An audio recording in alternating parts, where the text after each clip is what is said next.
आपका समय देने के लिए और अपने बारे में जानने के लिए बहुत बहुत thank you sir, thank you. तो चलिए अब मैं आना चाहूंगा हमारे अगले गेस्ट मिस्टर नितिन चतुर्वेदी जी के पास। नितिन जी, मैं आपको बहुत बहुत स्वागत करता हूँ। नितिन जी नमस्कार, थैंक यू वेरी मच। नमस्कार। BITV का मैं थैंक्स बोलूंगा फॉर कंडक्टिंग दिस वर्कशॉप। तो अपने बारे में अगर मैं बताऊं तो मतलब मेरा इन्वेस्टमेंट के प्रति जो फोकस था वो शायद शुरू से ही था। तो मेरी जो एजुकेशन हुई, पहले बीकॉम ऑनर्स किया। बीकॉम ऑनर्स के बाद मैंने MBA फाइनेंस में किया। उसके बाद आई जॉइंड HDFC बैंक। तो I worked in HDFC bank for 3 years। और 3 साल काम करने के बाद मतलब उस ड्यूरेशन में मेरा जो स्टॉक मार्केट के प्रति लगाव था ना, वो बहुत बढ़ गया था। और मैंने वहां से सबसे पहले स्टॉक में ट्रेडिंग करना और इन्वेस्टमेंट करना शुरू किया था। एंड धीरे धीरे जब 3 साल बाद जब मैंने जॉब छोड़ा, उसके बाद मैंने अपना स्टॉक ब्रोकिंग बिजनेस ही शुरू कर लिया। और तब से लेके हम लोग ने एक चीज पे ध्यान दिया है कि स्टॉक मार्केट में वेल्थ क्रिएशन करने के लिए बेसिकली जितना भी स्टॉक मार्केट का एक क्या कहते हैं, एक वो बना हुआ है स्टॉक मार्केट के बारे में, एक इल्यूजन बना हुआ है कि यहाँ पे जो है सट्टेबाजी होती है या कुछ होता है। तो उसको हम लोगों ने ब्रेक करने की कोशिश करी है।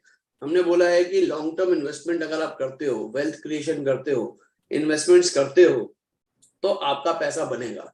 There is no other asset class in the world जो आपको कि there are only 2 asset class जो इन्फ्लेशन बीट कर सकते हैं, real estate and equity market.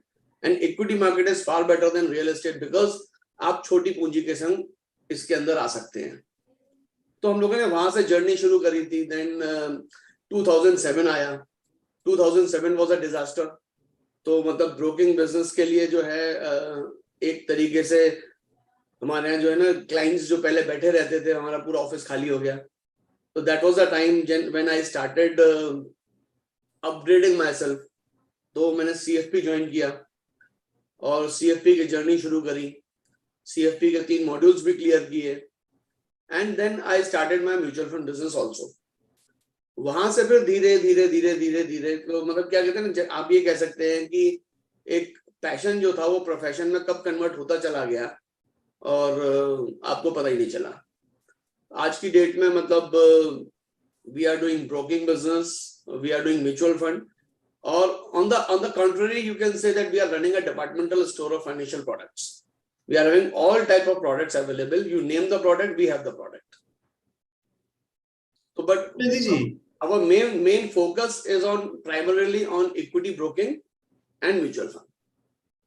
तो चतुर्वेदी जी, आपने क्योंकि आपने अपना करियर जो है वो स्टॉक मार्केट से शुरू किया और आपने 2008 का जो मार्केट का फॉल था वो आपने देखा है, तो आप अपने किसी कस्टमर का एक्सपीरियंस बता सकते हो जो कि आपको ऐसा लगता है कि ये मेरा वर्स्ट एक्सपीरियंस रहा in my career? Worst experience को शेयर कर सकते हो आपका? वर्स्ट एक्सपीरियंस तो सब बहुत सारे मिलेंगे, क्योंकि क्या होता है कि जब आप कस्टमर को बोलते थे ना, आप if you remember the time जब मार्केट ने बढ़ना शुरू किया था, जब 2007 से पहले जब मार्केट बढ़ रहा था, जब सेंसेक्स 5500 से लेके करीब 8,500 9,000 तक गया था, तो वो जो जर्नी थी वो बहुत फास्ट थी, वो 10,000 तक की। तो यहाँ पे जो कस्टमर्स आते थे वो मतलब they never used to listen to me कि व्हाट आई एम सेइंग। और उसमें क्या है कि वो जो ट्रेडिंग मेंटेलिटी जो थी वो इतनी ज्यादा हावी हो जाती थी, वो स्पेकुलेशन मेंटेलिटी, कि मेरे कहने के बावजूद भी देखते देखते भी आंखों के सामने उसका नुकसान हो रहा है और मैं कुछ नहीं कर पाता था। तो तब मैंने जो है एक चीज और समझ ली थी कि चाहे कुछ हो जाए, बी बोल्ड टू से नो टू कस्टमर।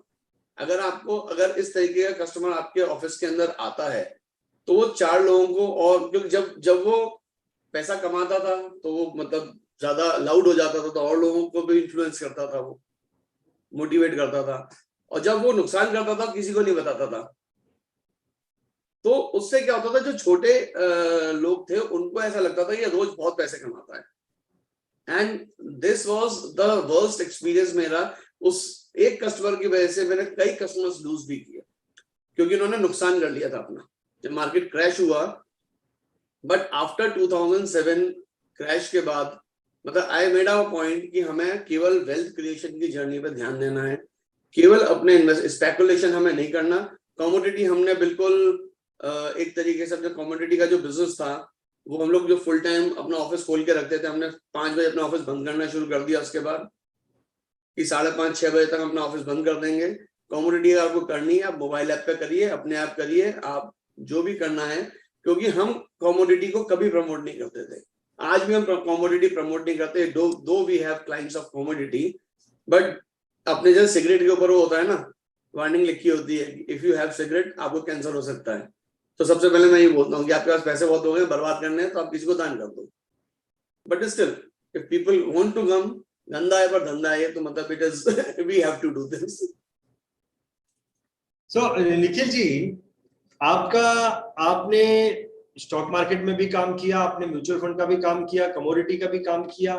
आपके इतने सालों का कोई एक कस्टमर का एक्सपीरियंस बता सकते हैं जहां पर आपके कस्टमर को एक्स्ट्रा ऑर्डिनरी फायदा हुआ हो?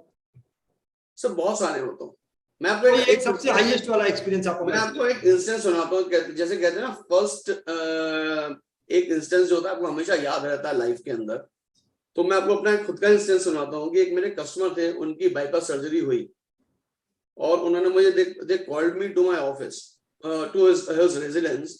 मैं उनके घर गया, तो जब सब कुछ हुआ, उनकी तबीयत पूछी, सब कुछ किया, उसके जब मैं चलने लगा तो उन्होंने बोला, 1 मिनट आप रुकिए नितिन जी, मैं आपको अपनी फैमिली से मिलवाना चाहता हूँ।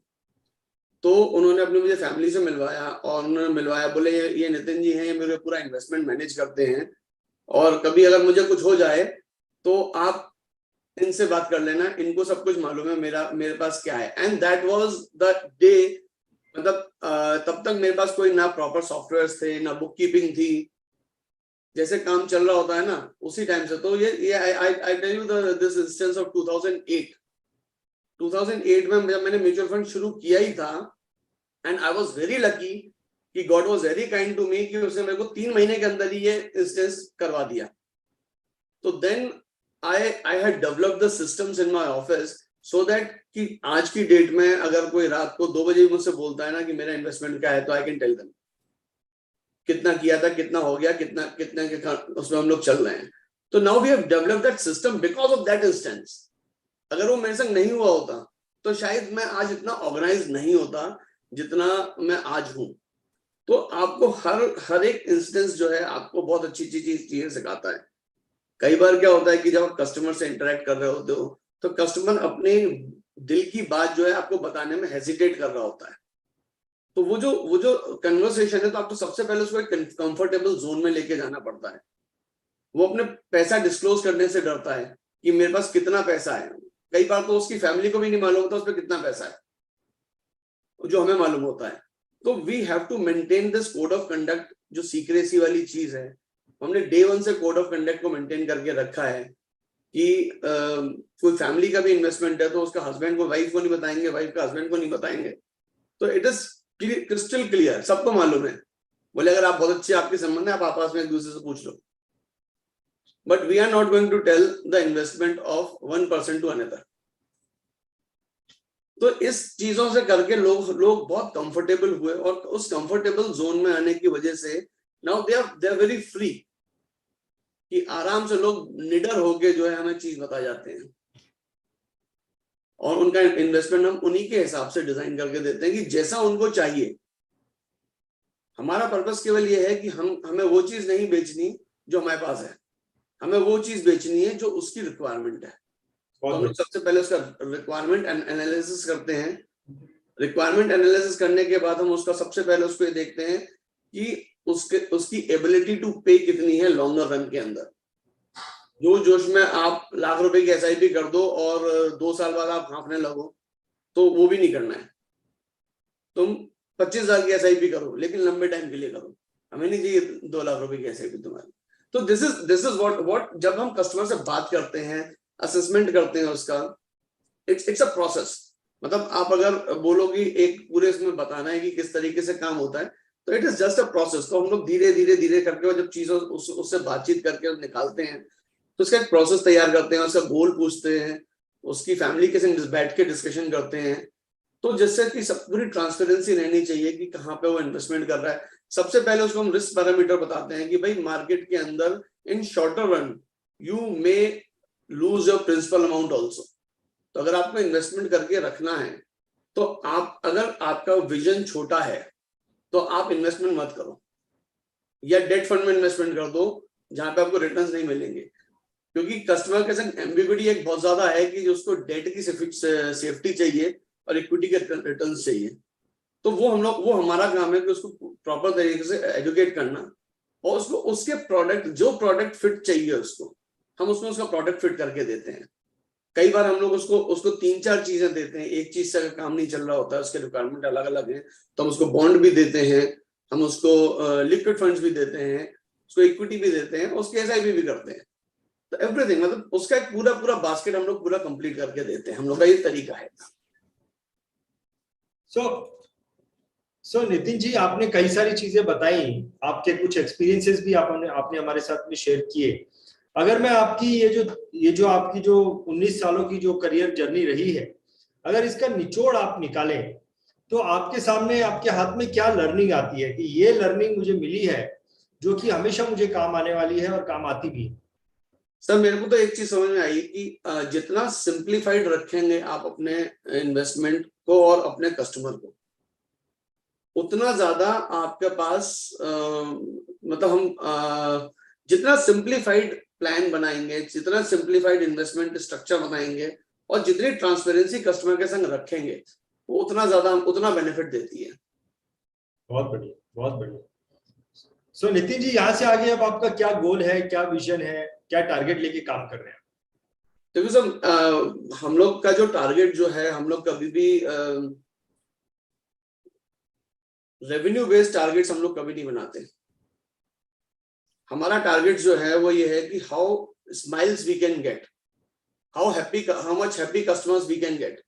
तो हमारा टोटल माइंडसेट केवल एक है कि we want to create wealth for the people, we are committed to it till the last breath. I am committed to this, that I will be creating wealth for my customer.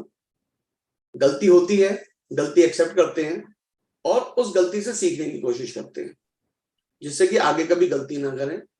तो यही एक process हम लोगों ने रखा है। My investment and business journey is very simple, मतलब बिल्कुल सिंप्लीफाइड तरीके से हम लोग चलते हैं और इसलिए हमारा कोई हाय तौबा नहीं है। हमको भगवान की दया से रेवेन्यू इतने हैं कि कोई टेंशन नहीं। मेरे पास स्टाफ है, वो भी खुश रहता है, मेरा स्टाफ भी खुश रहे, मैं भी खुश रहूं, और कुछ नहीं चाहिए।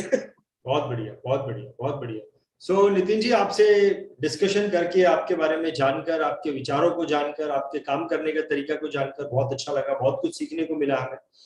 नितिन जी, मैंने आपको दिल्ली इवेंट के बारे में थोड़ी सी जानकारी दी थी। मैं आपसे रिक्वेस्ट करूंगा कि आप हमारे दर्शकों को बोलें कि क्यों एक फाइनेंशियल एडवाइजर, इंश्योरेंस एडवाइजर को ये दिल्ली का ग्लोबल समिट अटेंड करना चाहिए।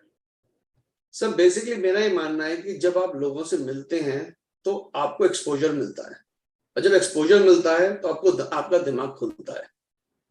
मैं जिस तरीके से काम कर रहा हूँ, हो सकता है मैं अपने शेल में बैठा हुआ हूँ कि मैं जो काम कर रहा हूँ मैं बेस्ट कर रहा हूँ, लेकिन जब किसी और से जाके मैं मिलूंगा तो वो भी अगर मेरी आइडियोलॉजी का है और मुझसे ज्यादा बेहतर काम कर रहा है, तो उससे मैं इंस्पिरेशन ले सकता हूँ। और उससे जब मैं इंस्पिरेशन लूंगा तो उस चीज को अगर मैं इंप्लीमेंट करता हूँ और उससे और बेटर हो सकता हूँ, तो एक इवेंट में जाके अगर मैं 2% भी अगर बेटर हो सकता हूँ तो मुझे डेफिनेटली इवेंट में आना चाहिए। यही मैं बोलूंगा। बहुत बढ़िया, बहुत बढ़िया। सो नितिन जी, बहुत बहुत धन्यवाद करना चाहूंगा आपको कि आपने अपना समय निकाला और अपने बारे में बहुत बहुत धन्यवाद, बहुत बहुत धन्यवाद। ओके, सो चलिए अब मैं आना चाहूंगा मिस्टर नवीन जी के पास में। नवीन जी, आपका बहुत बहुत स्वागत है। आपका वीडियो चालू करिए नवीन जी।